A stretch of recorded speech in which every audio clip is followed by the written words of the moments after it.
Hello and welcome to Padh Lo India, a unique e learning platform. मेरा नाम है अमित और आप मेरे साथ कवर कर रहे थे पॉलिटिकल साइंस क्लास 12 के चैप्टर्स। आज लेकर आया हूं मैं आपके लिए एक और नया video.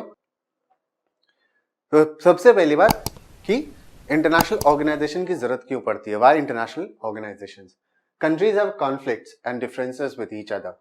That does not necessarily mean they must go to war to deal with their antagonisms. तो दुनिया में बहुत सारे देश हैं, उन देशों के बीच में बहुत सारे कॉन्फ्लिक्ट हैं, बहुत सारे इश्यूज हैं। तो क्या ये जरूरी है कि कॉन्फ्लिक्ट्स और इश्यूज को रिजॉल्व करने के लिए दुनिया के ये देश जो हैं पहले आपस में लड़ाई करें और उसके बाद उस कॉन्फ्लिक्ट को कि उस लड़ाई से वो कॉन्फ्लिक्ट रिजॉल्व हो जाए? क्या ऐसा करना जरूरी है? तो पहली बात ये है, they can instead discuss contentious issues and find peaceful solutions. Indeed, even though this is rarely noticed, most conflicts and differences are resolved without going to war. तो ऐसा करना जरूरी नहीं है कि दुनिया के देश जो हैं वो वॉर में जाएं एक दूसरे के खिलाफ। तो क्या कर सकते हैं? तो हम बात कर रहे हैं कि वो जो भी कॉन्फ्लिक्टिंग इश्यूज हैं उनके बीच में उनको रिजॉल्व करने के लिए निगोशिएशंस और बातचीत कर सकते हैं। तो दुनिया के ज्यादातर कॉन्फ्लिक्ट जो हैं वो इसी बातचीत से रिजॉल्व किए जाते हैं, लड़ाई से नहीं। The role of an international organization can be important in this context. It comes into being when states agree to its creation. Once created, it can help member states resolve their problems peacefully. तो इसी context में international organisations जो हैं वो emerge करते हैं और इसी कॉन्टेक्स्ट में हमें इंटरनेशनल ऑर्गेनाइजेशंस का यूजफुलनेस को समझने की कोशिश करना चाहिए। तो कैसे बनाते हैं इंटरनेशनल ऑर्गेनाइजेशन? जब दुनिया के देश जो हैं वो अग्री करते हैं कि एक ऐसे इंटरनेशनल ऑर्गेनाइजेशन की जरूरत है, वो जब इस अग्रीमेंट पे आते हैं तो इस तरह का एक इंटरनेशनल ऑर्गेनाइजेशन क्रिएट होता है और साथ ही साथ इससे फिर दुनिया के जो देश हैं उनको मदद मिलती है, जो उनके इशू कंटेंशियस इश्यूज हैं, जहां पे उनके डिफरेंसेस हैं, कॉन्फ्लिक्ट्स हैं जिन बातों को लेके, उसको पीसफुली रिजॉल्व करने में ये इंटरनेशनल ऑर्गेनाइजेशंस मदद करते हैं। इसका एक छोटा सा एग्जांपल हम ले सकते हैं कि इंडिया और पाकिस्तान के बीच में इंडस रिवर वाटर शेयरिंग को लेके डिस्प्यूट था और काफी लंबे टाइम तक ये डिस्प्यूट रहा इंडिपेंडेंस के बाद। 1960 के अंदर वर्ल्ड बैंक, जो कि अपने आप में एक और इंटरनेशनल ऑर्गेनाइजेशन है, ब्रिटेन वुड्स इंस्टीट्यूशन का पार्ट है, IMF, वर्ल्ड बैंक। तो वर्ल्ड बैंक मीडिएट करता है इंडिया और पाकिस्तान के बीच में और 1960 में इंडस वाटर ट्रीटी साइन करता है इंडिया और पाकिस्तान। तो ये कॉन्फ्लिक्ट है जो इंडिया और पाकिस्तान के बीच में था, उसको वर्ल्ड बैंक के मीडिएशन से सॉल्व किया गया। तो इसी तरह का रोल जो है वो इंटरनेशनल ऑर्गेनाइजेशंस प्ले करती है। Evolution of the United Nations.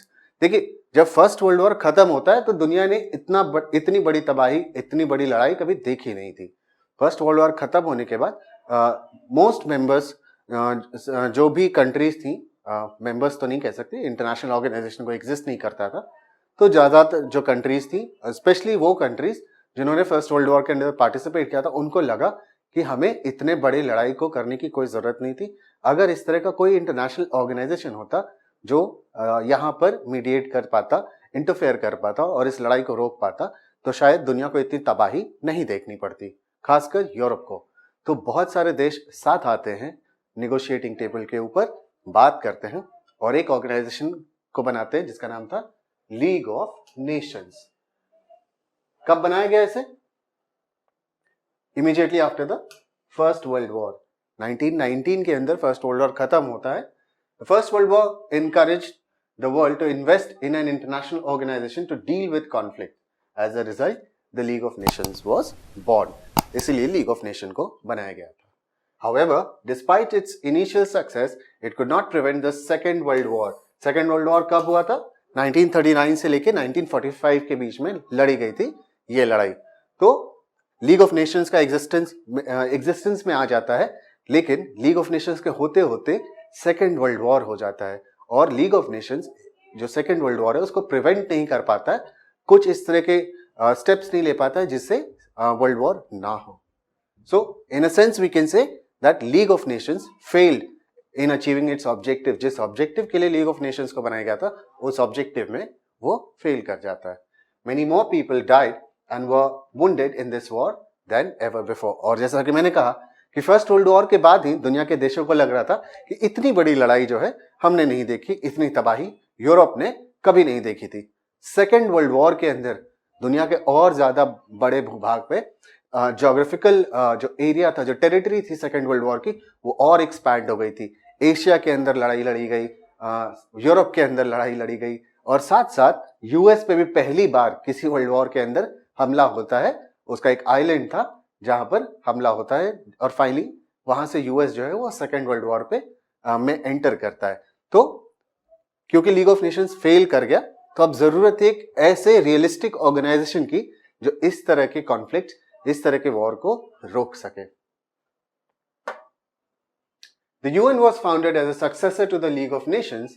It was established in 1945, immediately after the Second World War. The organization was set up through the signing of the United Nations Charter, signed by 51 member states. तो जब United Nations बनता है 1945 के अंदर, UNO जिसको हम कहते हैं यूनाइटेड नेशंस ऑर्गेनाइजेशन, पूरा नाम जिसका है, तो उसको साइन करने वाले 51 मेंबर स्टेट्स थे। 51 स्टेट्स या कंट्रीज ने उसको साइन किया था। India was also a signatory. 1945 में इंडिया इंडिपेंडेंट कंट्री नहीं थी, बट ब्रिटेन ने इंडिया को ये हक दिया था कि अगर आप यूएन को ज्वाइन करना चाहते हैं तो आप कर सकते हैं। और इंडिया ने भी इन 51 स्टेट्स जो मेंबर स्टेट्स थे फाउंडिंग, उसमें इंडिया भी था, जिसने यूनाइटेड नेशन के को बनाने के लिए जो चार्टर था उसके ऊपर साइन किया था। It try to achieve what the league could not between the two world wars. और देखिए, दुनिया में लड़ाई आज भी होती है, आज भी कई देश आपस में लड़ते हैं, मिलिट्री वॉर होती है दुनिया के बीच में, बहुत सारे देश लड़ते हैं। लेकिन जानने और समझने वाली बात हमारे लिए क्या है कि 1945 में जब यूएन बनता है, आज तक, ये 2020 और 21 का साल है, अभी तक कोई थर्ड वर्ल्ड वॉर नहीं हुआ है, विच मीन्स कि united nations has actually played a role कि जहां पर इतनी बड़ी लड़ाई वापस से दुनिया के अंदर नहीं हुई है। UN's objective is to prevent international conflict and to facilitate cooperation among states.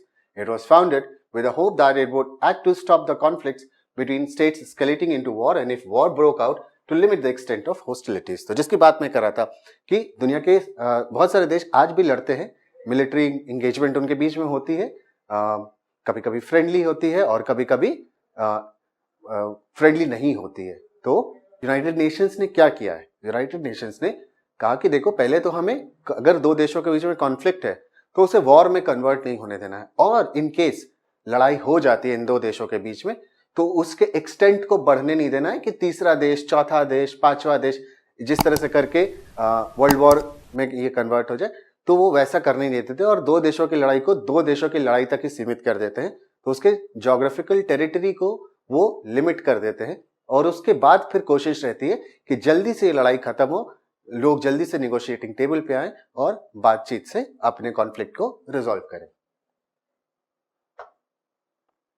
By 2011, the UN had 193 member states. These included almost all independent states. In the UN General Assembly, all members have one vote each.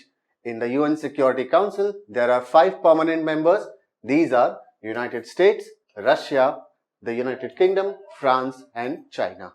The present Secretary General is Antonio Guterres. He is the 9th Secretary General of the United Nations. तो देखिए, 2011 तक क्या होता है कि दुनिया के 193 जो कंट्रीज हैं वो इसकी मेंबर स्टेट्स, इसकी यूनाइटेड नेशंस की मेंबर है, और ये सारी कंट्रीज जो है इंडिपेंडेंट है। यूएन जनरल असेंबली जो है, वहां पे सारे मेंबर के लिए एक वोट होता है। आप यूएस हो, आप कनाडा हो, आप इंडिया हो, आप मॉरिशस हो, आप बांग्लादेश हो, श्रीलंका हो, कोई भी देश हो, कितना भी छोटा देश हो, जो मेंबर है यूनाइटेड नेशंस जनरल असेंबली में, उसके पास एक ही वोट होता है। तो ये अच्छी बात है कि किसी कंट्री की मिलिट्री पावर को देखकर या उसके एरिया को देखकर वोटिंग पावर नहीं दी गई है, सबको इक्वल रखा गया है। यूएन जो सिक्योरिटी काउंसिल है, जो यूनाइटेड नेशंस की सबसे पावरफुल बॉडी है, वो कौन सी है? United Nations security council. उसके अंदर 5 मेंबर स्टेट्स हैं, 5, जिसको हम P5 भी कहते हैं। P5 इससे रिप्रेजेंट करते हैं यूनाइटेड नेशंस की 5 मेंबर्स को, और वो कंट्रीज कौन कौन सी है? United states of America, Russia, United kingdom जिसे हम ब्रिटेन भी कहते हैं, फ्रांस एंड चाइना। ये 5 परमानेंट मेंबर्स है सिक्योरिटी काउंसिल के। और प्रेजेंट सेक्रेटरी कौन है? Antonio Guterres. दैट्स इट, इस वीडियो के अंदर इतना ही था। आई होप आपको जो मैंने बातें बताई वो समझ आ गई होंगी। Thank you so much for watching this video.